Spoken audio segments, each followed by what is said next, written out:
Ya, selamat pagi anak-anak semua. Pada hari ini kita kembali lagi dalam pembelajaran online ya, dan kita akan memasuki di materi bab yang baru, bab 8 tentang interaksi makhluk hidup dengan lingkungan. Kemarin kalian sudah membuat rangkuman, nah maka akan kita bahas sedikit ya tentang materi yang bagian pertama terlebih dahulu. Mari kita lihat dulu ada tayangan video mengenai dua organisme. Ya, kita lihat dulu videonya.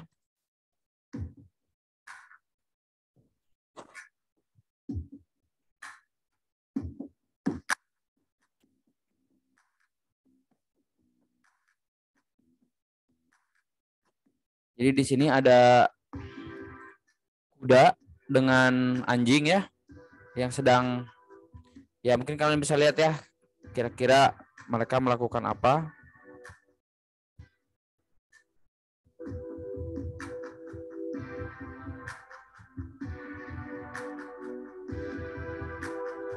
Oke, percepat saja. Kemudian di sini ada anak ayam dengan seekor anjing ya. Kemudian ada seekor anjing dengan burung kakatua.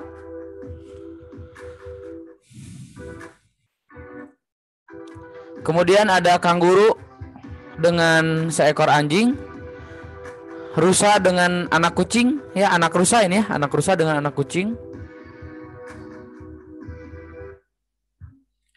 Kemudian ada rusa dengan anjing.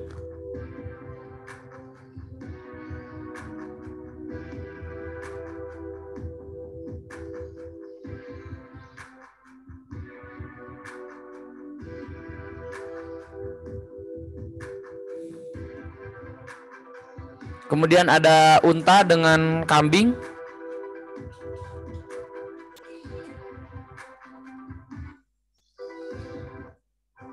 Nah, di sini ada seekor singa dengan harimau.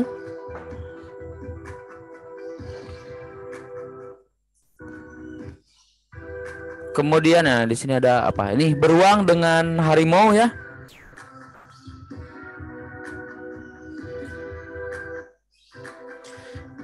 Ada kucing dengan burung hantu.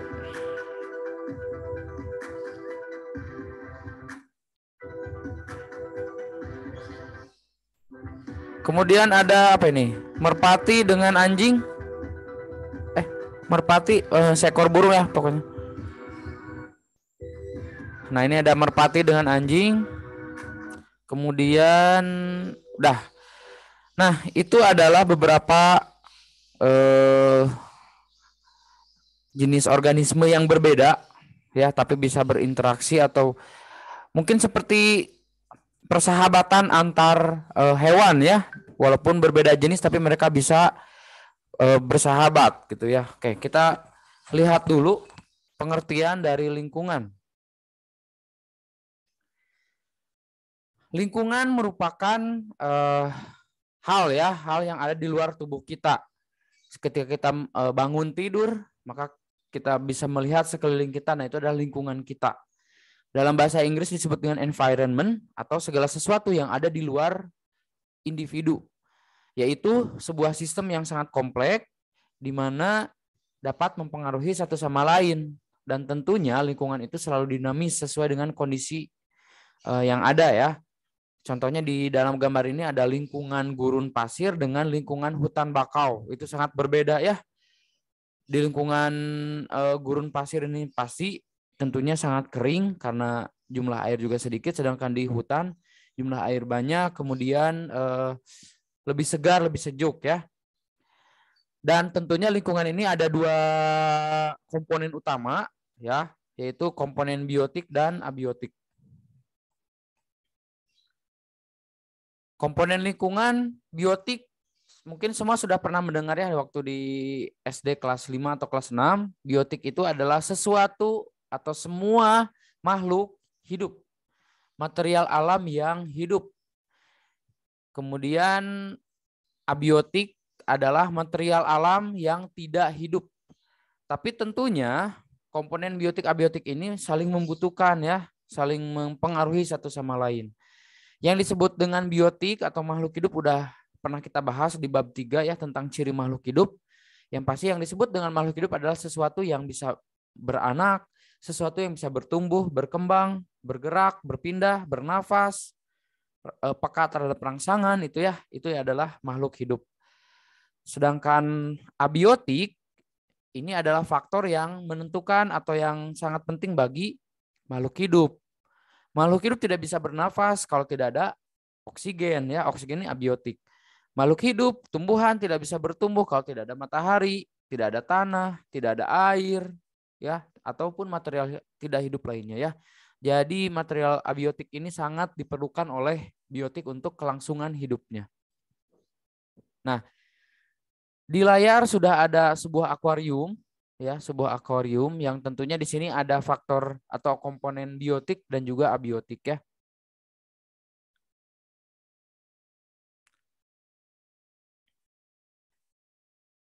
Ya, kita di pengamatan 8.1 ini kita diminta untuk mengamati bagian yang hidup dan yang tidak hidup. Ya, bagian yang hidup sudah jelas ya di sini. Bagian yang hidup itu adalah ikan, kemudian tumbuhan air, dan mikroorganisme atau bakteri yang ada di dalamnya. Ya, mungkin juga ada hewan kecil lagi yang lainnya, misalnya jentik-jentik nyamuk ya. Nyamuk bertelur di dalam akuarium, maka akan timbul jentik-jentik. Tapi biasanya kan kalau ikannya makan jentik-jentik juga ya. Tuh, itu di pengamatan 8.1 ya. Nah, di sini ya otomatis kita semua akan tahu bahwa komponen biotik yang ada di akuarium ini adalah tumbuhan, kemudian ikan, dan mikroorganisme atau bakteri. Sedangkan komponen abiotiknya itu ada air, ada tanah atau pasir ya, kemudian ada oksigen, ada cahaya, apalagi ini ya, ada kacanya ya, kan akuarium ini ya. Kebayang ya kalau misalnya tidak ada kacanya ya berarti udah tumpah kemana-mana ya. Kebayang juga kalau air tidak ada pasti ikannya mati. Tuh ya, kebayang kalau tidak ada tanahnya tumbuhannya juga tidak akan hidup ya. Oke.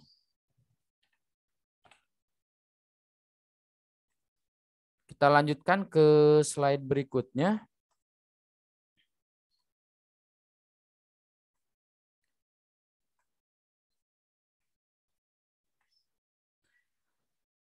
Nah, di bagian B ini adalah hal-hal yang ditemukan dalam suatu lingkungan.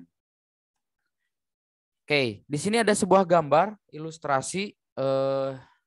Semua pasti bisa menebak ya ini di ruangan apa.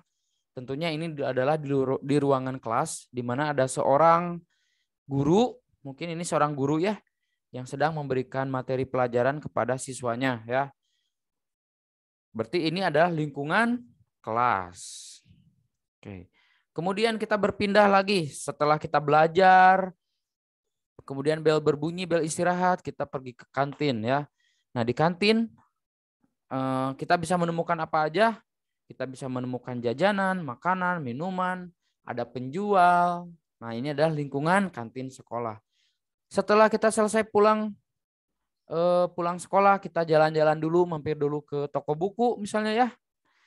Nah, di toko buku kita bisa menemukan apa? Tentunya banyak hal ya. Ada orang-orang, ada rak, dan tentunya ada buku-buku ya, dan lingkungan yang lainnya ya. Jadi setiap lingkungan ini memiliki kondisinya masing-masing, memiliki fungsinya masing-masing. Kantin, tentunya lingkungan kantin ini berfungsi untuk jajan ya, kemudian buku, toko buku untuk membeli buku dan lain sebagainya. Dan sama ya di alam juga memiliki lingkungan yang memang fungsinya masing-masing. Contohnya ini di sebelah kiri ini ada sarang burung ya. Tentunya sarang burung ini adalah tempat untuk bertumbuh dan berkembangnya burung. Kemudian ada di sebelah kanan ada padang sabana ya, di sini untuk bertumbuh dan berkembangnya organisme-organisme yang berbeda tentunya. Kemudian ada babi ya, dia sedang berkubang di dalam lumpur, ataupun buaya yang sedang berendam di dalam air. Dan intinya setiap makhluk itu memerlukan lingkungan tertentu untuk hidupnya. Dan inilah yang disebut dengan habitat. Tentunya di dalamnya ada abiotik dan biotik. Oke, di pengamatan 8.2, nah ini menjadi sebuah tugas bagi kalian ya. Kalian silakan tentukan satu lingkungan, bebas ya, mau lingkungan danau, lingkungan sawah, lingkungan lapangan mungkin atau halaman rumah ya. Terserah, silakan kalian amati, kemudian kalian tuliskan apa yang kalian temukan di lingkungan tersebut. Misalnya di lingkungan sawah misalnya, makhluk hidupnya apa saja silakan kalian tulis dan tentukan ini jumlahnya ya, kayaknya tidak perlu pakai jumlah. Kemudian makhluk tak hidup atau abiotiknya apa silakan tuliskan juga, dan keterangannya mungkin interaksinya ya, bisa kalian tuliskan interaksinya seperti apa sih. Misalnya di sawah itu ada padi ya, kemudian makhluk tak hidupnya misalnya lumpur. Keterangannya, padi hanya dapat bertumbuh di lumpur. Gitu ya, seperti itu. Untuk tugas hari ini ya, pengamatan 8.2.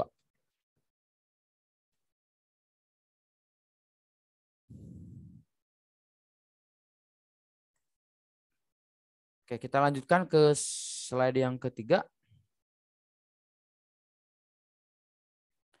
Sekarang kita masuk ke bagian C, yaitu interaksi dalam ekosistem membentuk suatu pola.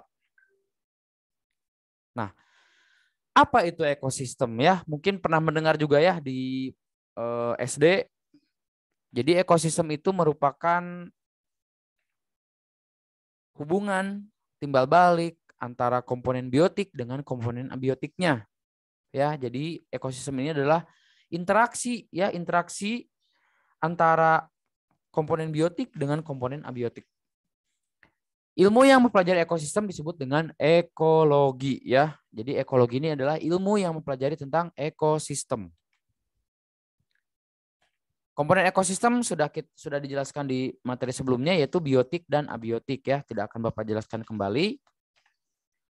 Komponen biotik ini makhluk hidup tentunya ya. Nah, komponen biotik ini dibagi menjadi 3, yaitu produsen, konsumen, dan dekomposer. Produsen ini adalah tumbuhan semua yang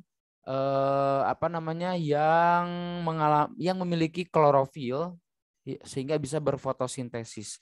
Sedangkan konsumen ini terdiri dari manusia dan hewan ya, yang tentunya yang disebut dengan konsumen itu adalah makhluk hidup yang mengkonsumsi produsen ya, atau makhluk hidup yang memang tidak bisa menghasilkan makanan sendiri di dalam tubuhnya. Sedangkan dekomposer adalah makhluk kecil, mikroorganisme untuk mendekomposisi atau menghancurkan makhluk produsen ataupun konsumen yang sudah mati ya, terdiri dari bakteri serta jamur.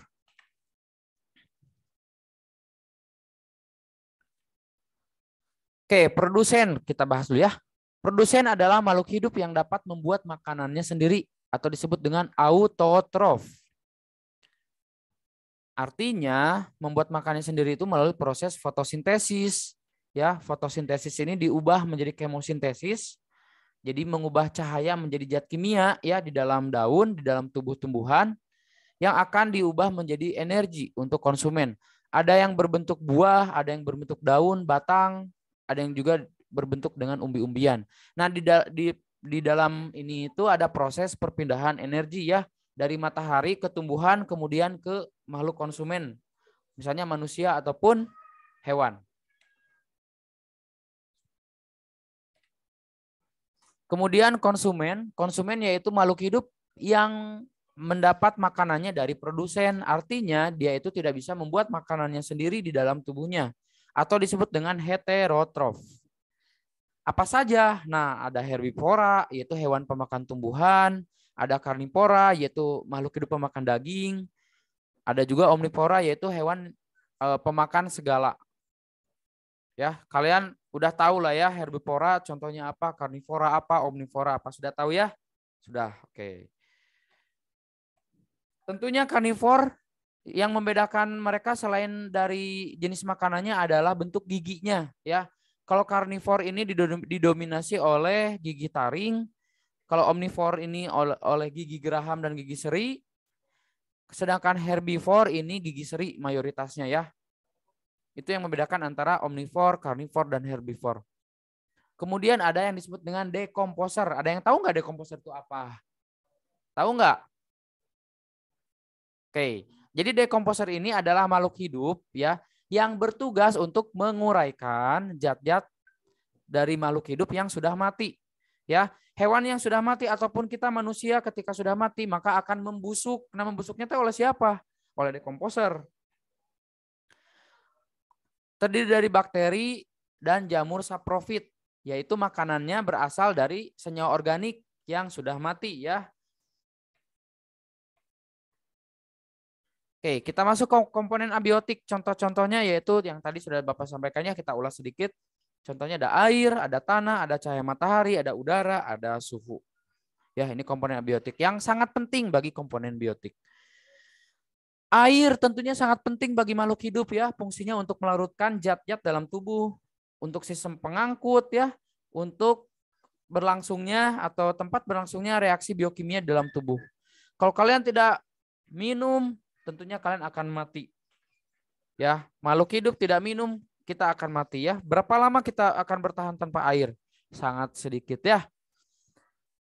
Kemudian tanah. Tanah ini berperan penting bagi produsen ya, bagi tumbuhan, bagi kita juga ya. Tempat tumbuh dan berkembangnya tumbuhan ya. Jadi produsen ini bertumbuh di dalam tanah, kemudian dia berfotosintesis menghasilkan makanan bagi kita, bagi makhluk heterotrop ya. Manusia juga membutuhkan tanah ya untuk membangun rumah ataupun untuk kegiatan lainnya. Kemudian ada yang disebut dengan suhu. Suhu ini adalah benda mati ya, komponen abiotik. Makhluk hidup tidak bisa hidup ya tanpa suhu. Kebayangnya kalau kita hidup di mana? Di tempat bersalju, misalnya di Gunung Everest, di atas tanpa pakaian, bisa nggak? Nggak bisa, kita langsung mati ya, hipotermia kita. Suhu, tapi kita butuhkan dalam jumlah tertentu ya, karena mempengaruhi reaksi biokimia di dalam tubuh. Suhu yang terlalu rendah atau terlalu tinggi itu mengganggu ya, mengganggu reaksi biokimia dalam tubuh. Makanya ada pendaki gunung meninggal itu karena suhunya terlalu rendah.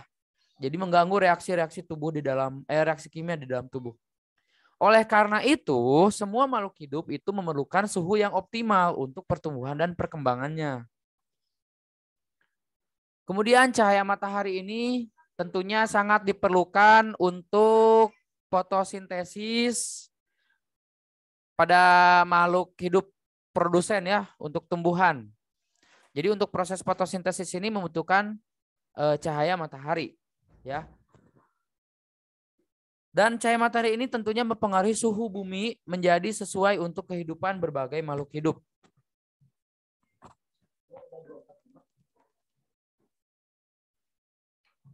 Kemudian ada yang disebut dengan udara ya, komponen abiotik berikutnya adalah udara. Ini adalah campuran berbagai macam gas, misalnya nitrogen, oksigen, karbon dioksida, karbon monoksida, dan sebagainya.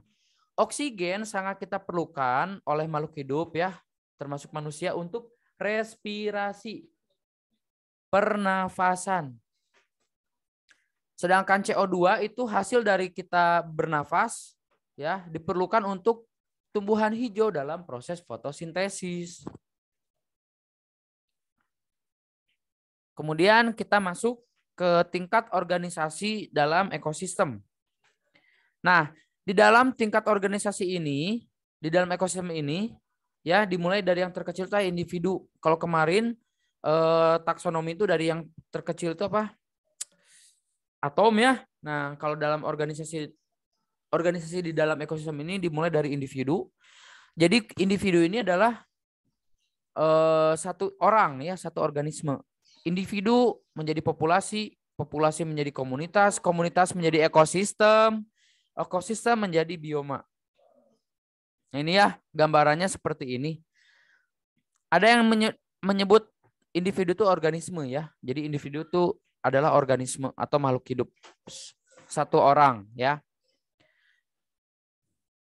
Nah, seperti ini ya. Individu, populasi, komunitas, ekosistem, baru bioma, dan yang terbesar adalah biosfer ya. Individu adalah makhluk hidup tunggal, ya. Contohnya seekor bebek, seekor beruang, seekor sapi, seorang manusia, seekor semut, ya. Itu adalah individu. Jadi hanya satu aja, ya, satu aja. Kalau bergabung, ya, membentuk populasi, ya. Jadi kumpulan individu tapi dia sejenis, ya, pada suatu daerah. Contohnya kumpulan rusa, ya, rusa berkumpul.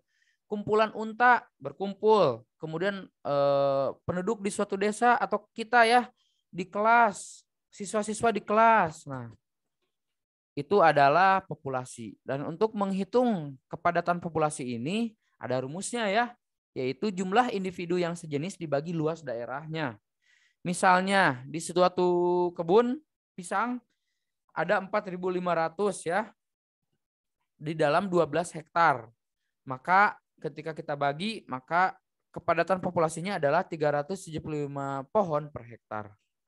Ataupun kita misalnya dalam satu kelas ada 22 orang siswa dengan ukuran kelas kita tuh ukuran berapa, ya? Ukuran kalau nggak salah 8 kali 5. Berarti jumlah siswa 22 dibagi 8 kali 5, 40. Berarti 22 dibagi 40. Maka itu adalah menjadi kepadatan populasi kelas kita. Contohnya, ya, ini kumpulan domba di padang rumput, itu disebut dengan populasi domba. Kemudian naik lagi, ya, kumpulan dari populasi itu adalah disebut dengan komunitas, yaitu kumpulan beberapa populasi yang hidup berdampingan dan saling mempengaruhi satu sama lain. Dan disebut dengan simbiosis atau ada simbiosis di dalamnya, ya, di komunitas ini. Contohnya, ya, populasi ikan nila, populasi ikan mujair, populasi eceng gondok, populasi plankton, populasi tumbuhan air atau hidrilla membentuk komunitas kolam, ya. Kemudian naik lagi menjadi ekosistem. Ekosistem ada daratan, ada juga perairan, ya. Ada juga ekosistem alami, yaitu ekosistem yang memang karya Tuhan, ya, secara alami. Contohnya hutan, gurun, ya.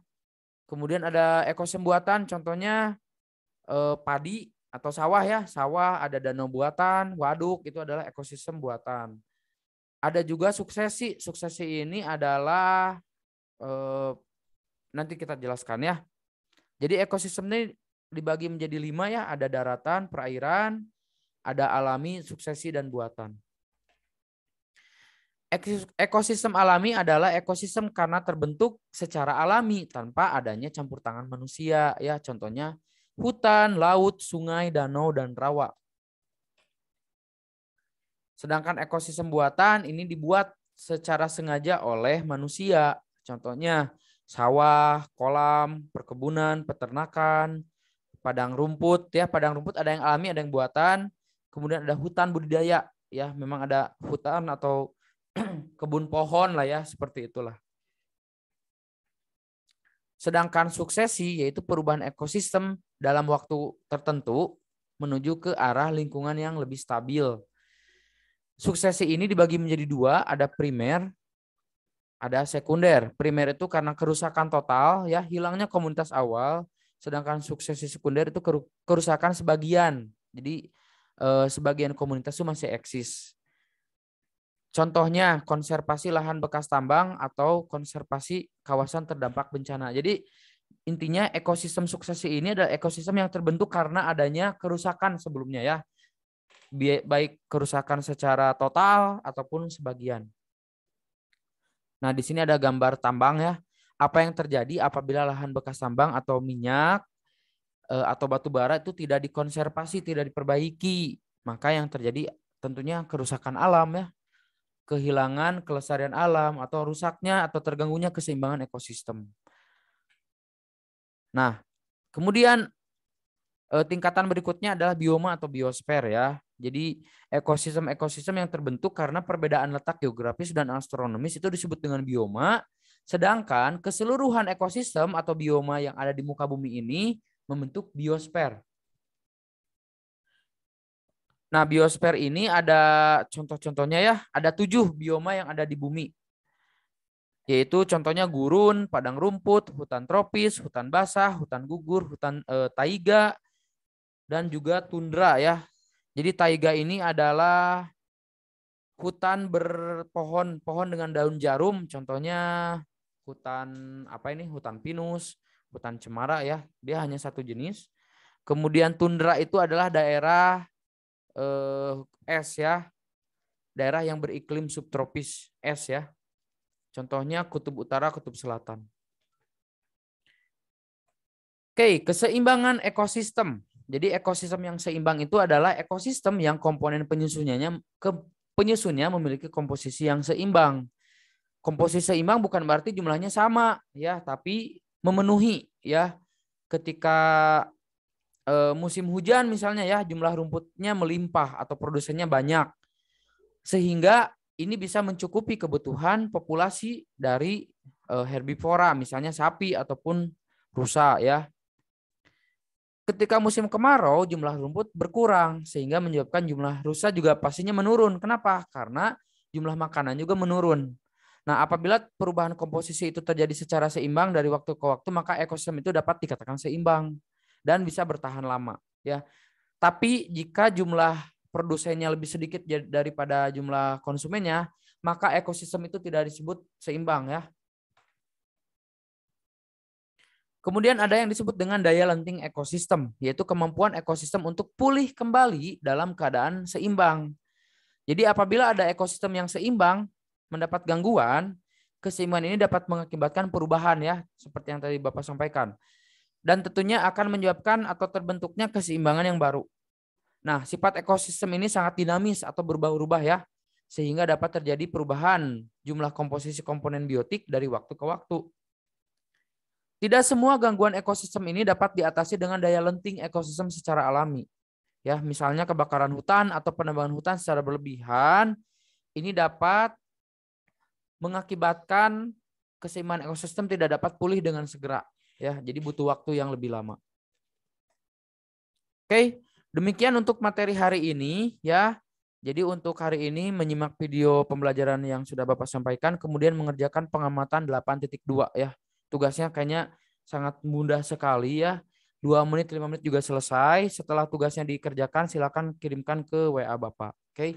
Terima kasih untuk perhatiannya hari ini. Tuhan Yesus memberkati kita semua dan jangan lupa melengkapi tugas-tugas bagi yang belum menyelesaikan tugasnya. Tuhan Yesus memberkati.